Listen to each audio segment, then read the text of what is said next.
Hey guys, I got a massive day at work today, so I just thought I'd touch base and make this video uh, before I start. So it's first thing in the morning here about what happened yesterday. So it's a mad day yesterday. It actually really took it out of me, to be honest with you. I was exhausted yesterday, and we can touch on that why. It's interesting, but.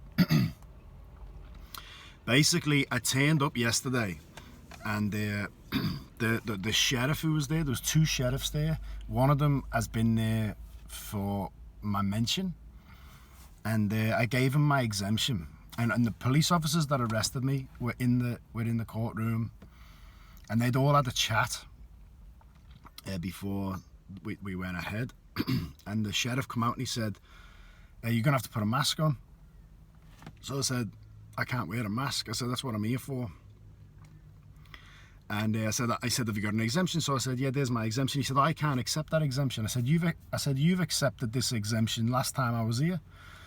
And he goes, "Yeah, but I don't think a chiropractor can sign your stat dec." So I said, "Well, they can." I said, "An architect, believe it or not, can sign a stat dec." So he said, "I'll just take it into the judge." It's a different judge than who'd been dealing with my case beforehand. So it was a gentleman. So he went in, he come out, he said, "No, that doesn't pass as an exemption."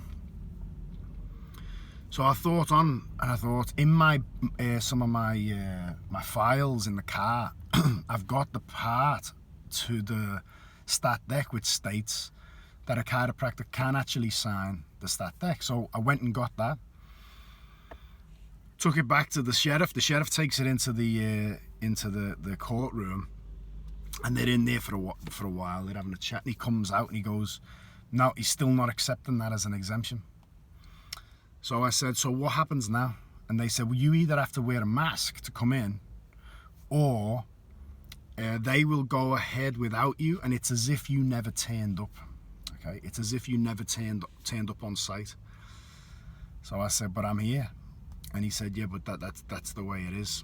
So I said, so I had to think on my feet for a minute, because I thought, this is going to undermine my whole case if I put a mask on. So I'm thinking, what do I do? So I said, "Mate, give me 5 minutes." So I runs to my car, I get a piece of paper, and I wrote a conditional acceptance out on a piece of paper.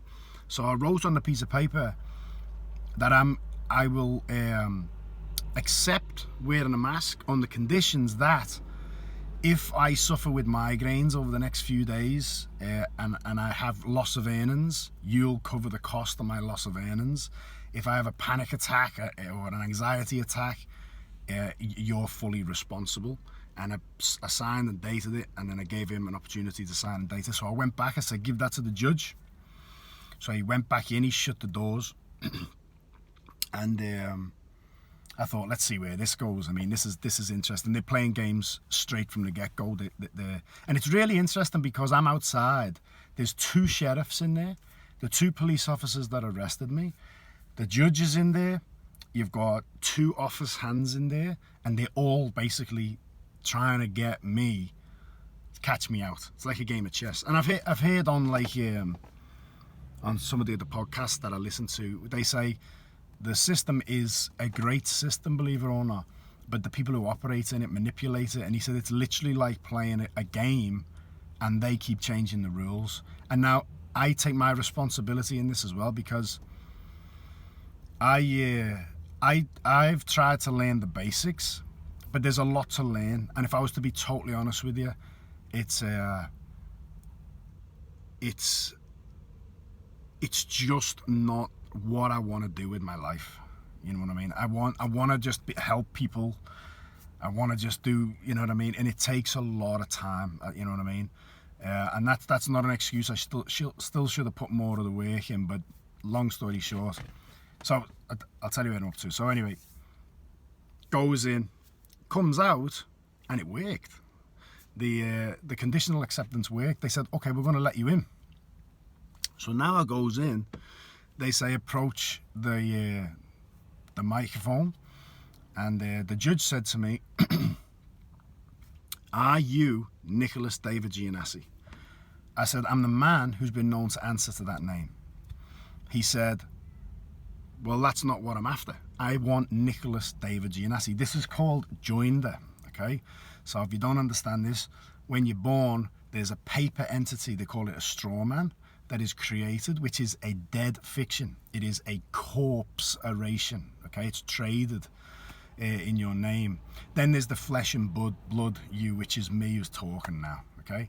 So when they say, are you Nicholas David Giannessi, the name, they are trying to get the flesh and blood, conscious, living me to join that, to say I am the dead me, right?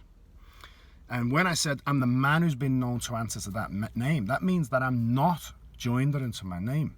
But he just didn't play that game at all. He just said, you have no place in here. Only Nicholas David Giannessi has a place in here. I said, am I dead or am I alive? And he just looked down. He said, I'm not playing weird games, Mr. Giannessi. I said, you actually are. You're playing legalese. I said, I'm not playing any games. I said, am I dead or alive? I said, can you speak to the dead? He said, I do speak to the dead sometimes, but they don't answer back. I said, well, am I dead or am I alive? This is a very simple question. So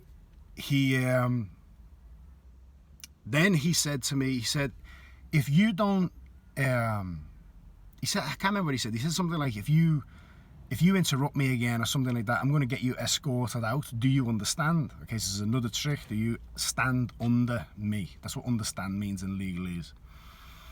And he pulled that. I knew he was going to pull that, but he pulled it straight away. He said, do you understand? I said, no, I don't understand. I don't stand under that statement, and I don't stand under you. So he then got the sheriffs to escort me out. So the sheriffs come, they escort me out. So then I said to the sheriff, I said, I want his mental health checked because he's claiming that he cannot speak to a living man, but he can speak to the dead, right?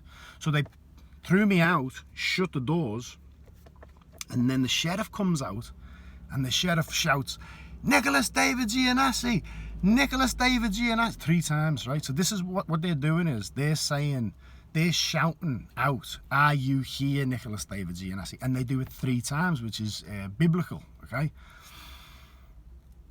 So I goes, I'm here, the man who answers to that name's here. They said, oh, you're here, Nicholas David Giannessi? I said, the man is here who goes by that name. And they go, that's not good enough. So they shut the doors again, right? So then they call an adjournment. So there's basically like, an hour's wait. So I'm waiting around and I'm thinking, this is interesting. Like, I mean, they're not letting me in. Basically what they're saying is if I don't come in and join to my name, then they're going to go ahead with the court case without me, as if I never turned up, okay? So I made a recording outside the courtroom in case it goes to a higher court saying, I am here, I was here before the judge, I was here before all the police officers, and they're not letting me in because I'm not joined into my name. So then they come out and they all surround me, right? So I've got the 2 office hands and I've got 2 sheriffs and a police officer all around me when we get back.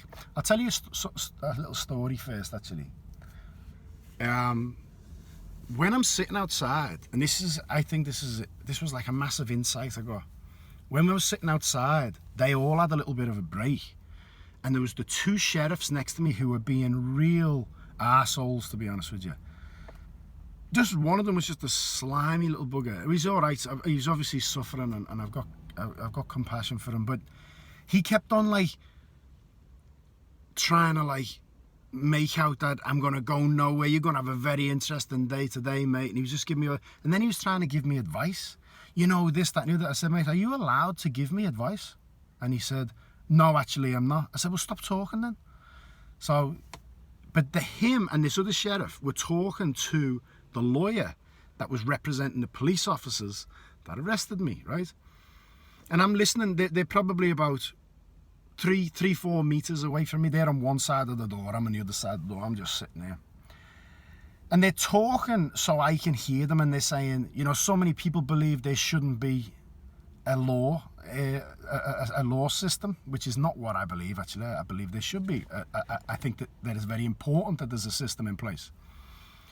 And they're going, have you ever seen that movie called The Purge? I think it's called The Purge, where I haven't seen it, but basically I think one day of the year, humanity are allowed to do what they want.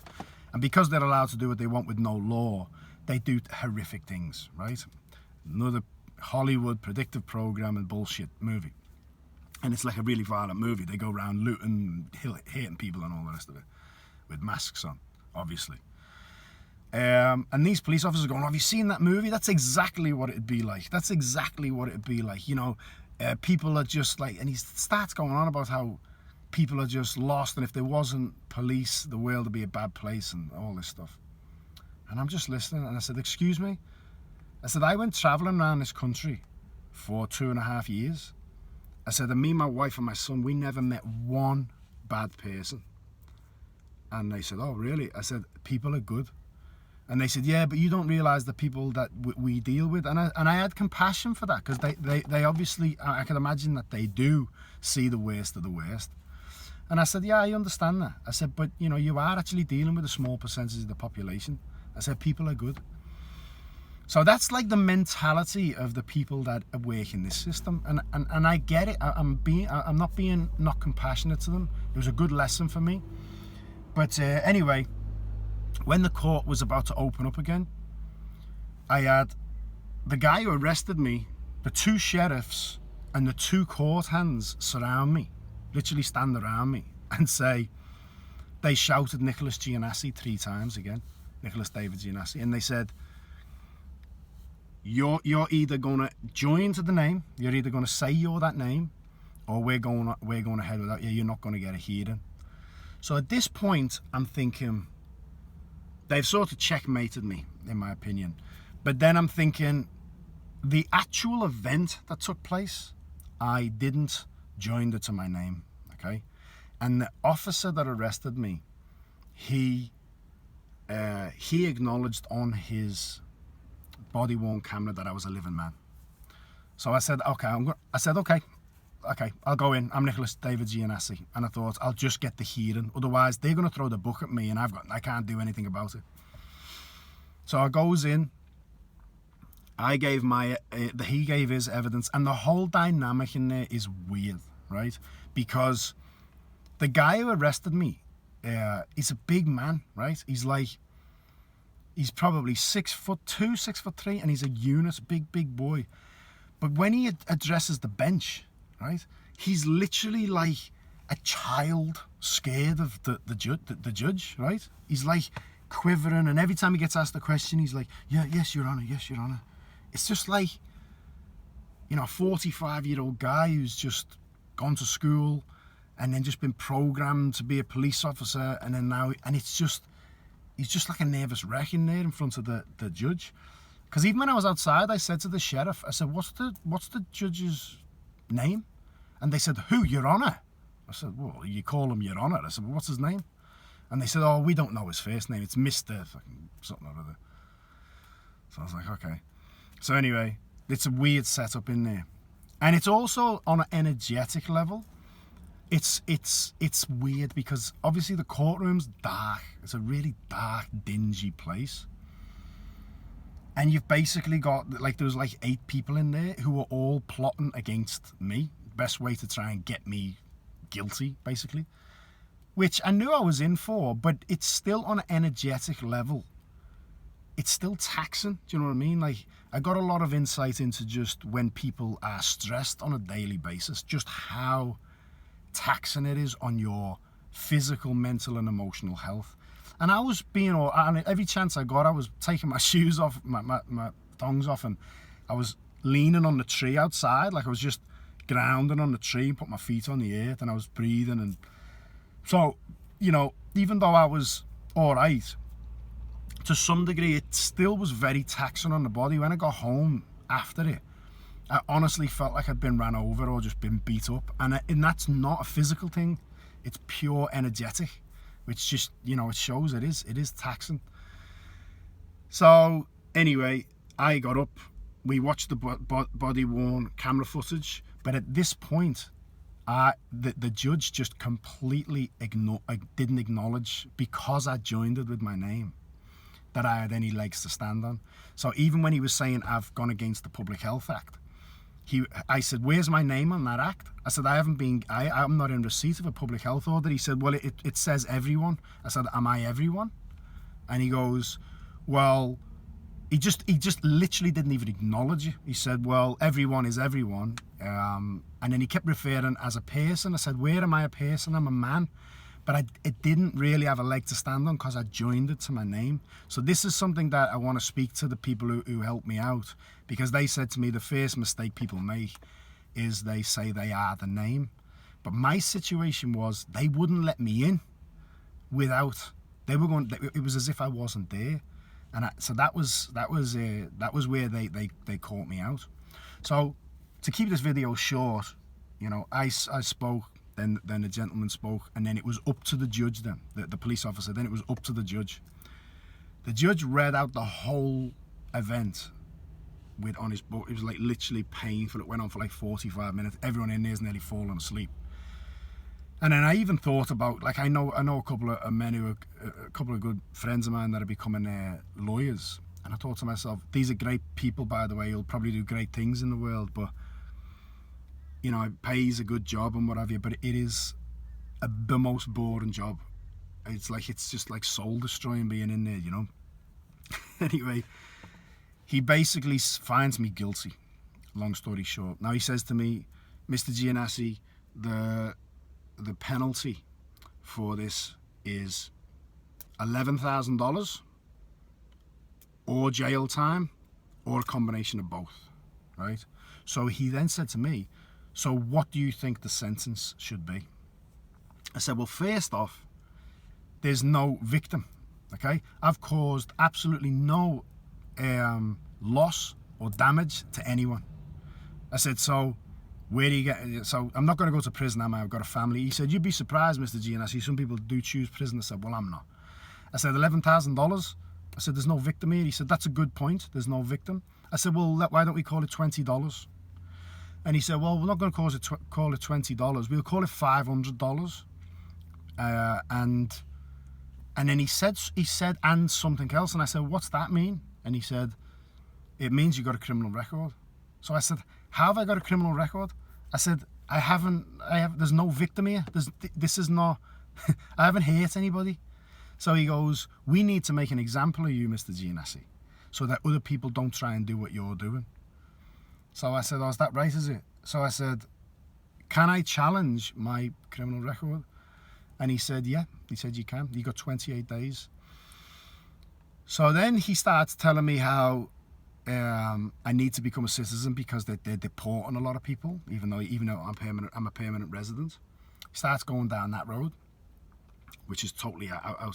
I appreciated that, to be honest with you, but he was like, so I said, hang on a minute. There's no victim here. No one's injured. You've just told me that I need to try and become a citizen. I've been here since 2007. I've not got a criminal record. I live my life by do no harm.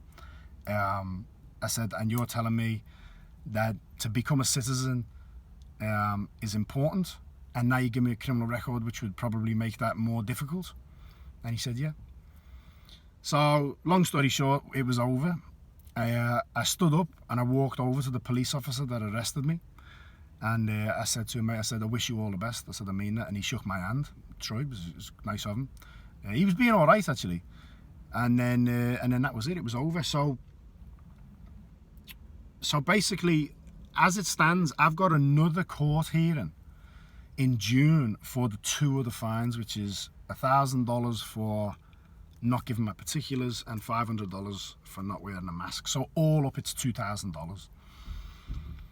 I'm going to speak to the guys I got, who I got some advice off, and I'm going to ask if there's any way around what they got me with this time, like not letting me in without joining it into the name, and how to go about that.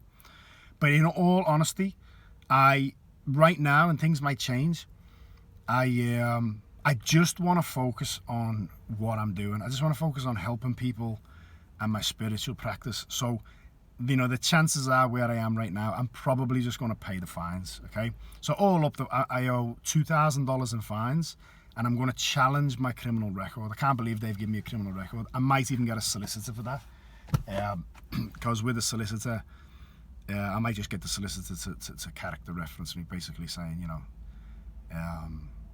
this guy's never been in trouble before, blah blah blah. He loves the country, this, that, and the other, and there's no need for the criminal record. So yeah, I probably 100% could have learnt more. They played every trick under the sun. They playing funny buggers from the beginning. If you want to go down this road, I recommend you do. I do think people should be learning more and doing more, but you've just got to be ready for it. At the end of the day, you've just got to be prepared and ready to pour the time in. And I did put a lot of hours in. Don't get me wrong, but it, for me, and for like, you know, when you understand to some degree your dharma, right? You understand what you're here to do. Although there was a spiritual reason I experienced all this, it was literally soul destroying for me. Like learning codes, acts, statutes. You know, I think there's over 7 million laws, statutes, codes, and acts in Australia. Over 22 million in the US, which, by the way, any judge that doesn't know all of them is operating illegally. But you know, when I'm trying to remember them, I've got a good memory as well. It's literally going against the Tao for me. It's like, that is not my dharma. That is not what I'm here to do. Do you know what I mean? It was just soul destroying. If you have got that type of energy, you've got that, you know, like you look at the people who helped me out, like, you know, you look at Tom Barnett and you look at Zev. I really like Tom Barnett's approach, and he's a great teacher. I think if you've got people to role play with, and you know they know the law inside and out, you can make it fun and you can enjoy it. But I'm just speaking for me personally. I think people should be empowering themselves. I'm not saying I'd never not do this again. Like if I ever got put in a situation, I'd represent myself again, and I'd realise that life's obviously showing me something, and I would learn as much as I can, bury my head in whatever I can. But for me personally, just following my nature, it was a hard grind. Not hard being in there, just hard trying to, you know, like Zev, who I spoke to, he was telling me to mention how the Biosecurity Act trumps the Public Health Act and this, that, and the other. And I actually brought that up when I actually gave evidence, and he just didn't acknowledge that. I even stood my ground in terms of getting him to provide evidence that you know, when he said everybody in the Public Health Act, I said, where's the evidence that I am everybody? I said, and I asked him 3 times, I stood my ground. It was like, it was a really interesting experience, because once you've joined to your name, they've basically got you. Now, I still think I've come away with a win, because I'm going to challenge the criminal record, but yeah, and I got a $500 fine, okay, and I've got $2,000 all up it's cost me. But look, if I wouldn't have gone in there and had some type of hearing, like he asked me, what do you think the sentence should be, okay? That's why I said $20, and he came up with $500. But if I wasn't there and they wanted to make an example of me, they could have hit me with $11,000. They could have hit me with 6 months prison. I don't know what they could have hit me with. So yeah, that's an interesting one. And if I get information on that, which I will, I've sent Tom a message yesterday. If I speak to Tom, you know, he might have said, oh mate, you should have done this, and this. I'll share it with you in case you guys are in the same boat. I'll share how to get around that. But I didn't know at the time. So the conditional acceptance worked. That was good. I was happy that got me in without a mask. It's so funny, because when I got in there as well, the judge never had a mask on. You know what I mean? I'm like, you know, where's your exemption? But you know, maybe I pissed the judge off straight off the back by having a little bit of an argument with him for not joining to my name. Who knows? It just went the way it was. I feel good today. I'm all good. But yeah, it was really interesting yesterday, just observing what was going on in the body. I honestly felt like I'd been beat up yesterday, and it was just pure energetic. You know what I mean? So, and that's good. I wasn't complaining. I'm happy. I was ready for that. So that's what happened yesterday. I appreciate everyone's support. I definitely think everyone's. I know for a fact that everyone's love and support always makes a big difference. And yeah, I love you all and I appreciate you all. And so that's the situation that I'm in. I have $2,000 all up, and I'm going to challenge my criminal record, and I'll let you know how that goes. Have a lovely day. Take it easy.